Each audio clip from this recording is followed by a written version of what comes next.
ఇక స్లీవ్స్ మడచాల్సిన సమయం వచ్చింది.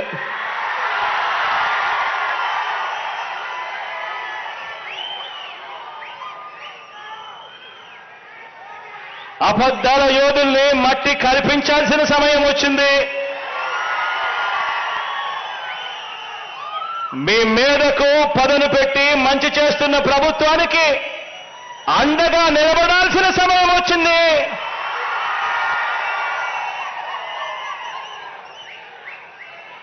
పేదవాడి భవిష్యత్ మారాలంటే, వారి బ్రతుకులు నేటి కంటే ఇంకా మెరుగు కావాలి అనంటే మరోసారి మనందరి ప్రభుత్వాన్ని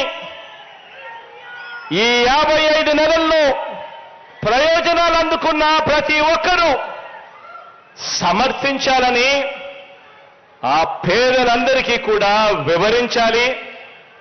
ఆ ప్రతి ఇంట్లో నుంచి స్టార్ క్యాంపెయినర్లుగా అక్క చెల్లెమ్మలను, ఆ అన్నదమ్మలను, ఆ అవ్వాతాతలను, ఆ రైతులను తీసుకొని రావాలి.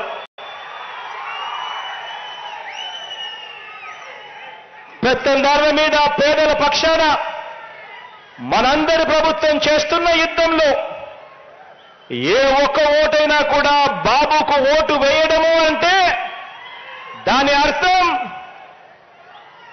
తమకు అందుతా ఉన్న పథకాల రద్దుకు తామే ఆమోదం తెలిపినట్టు అవుతుంది అని చెప్పి ప్రతి ఇంటికి వెళ్ళి చెప్పాలి. ముఖ్యమంత్రి ఒక సభలో మాట్లాడుతూ చొక్కా చేతులు మడతబెట్టే సమయం వచ్చింది. చొక్కా చేతులు మడత పెడతాడంట. నువ్వు మీ వైసీపీ కార్యకర్తలు చొక్కాలు మడత పెడితే మా టీడీపీ కార్యకర్తలు, జన సైనికులు, ప్రజలు కుర్చీలు మడత పెడతారు.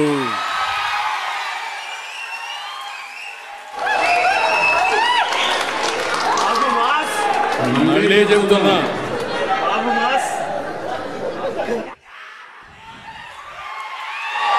సీఎం ఈరోజు సభలో మాట్లాడుతూ చొక్కా చేతులు మడత పెట్టే సమయం వచ్చింది.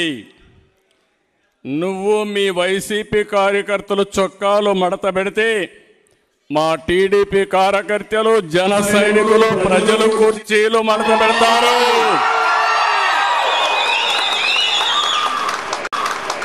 అందరూ కుర్చీలు మడత పెడితే ఏమవుతుందో తెలుసా? జగన్ రెడ్డి నీ కుర్చీ లేకుండా పోతుంది. నువ్వు ముఖ్యమంత్రి హోదాలో ఉన్నావు. ఎన్నికలంటే ద్వంద్వ యుద్ధం. చొక్కాలు, చేతులు కుర్చీలు మడత పెట్టడం కొట్టుకోవడానికి కాదు. ఆ విషయం గుర్తుపెట్టుకొని ప్రవర్తిస్తే మేము కూడా గౌరవంగా ఉంటాం. కబద్దార్, జాగ్రత్తగా ఉండమని మరొక్కసారి సభ ద్వారా హెచ్చరిస్తున్నా.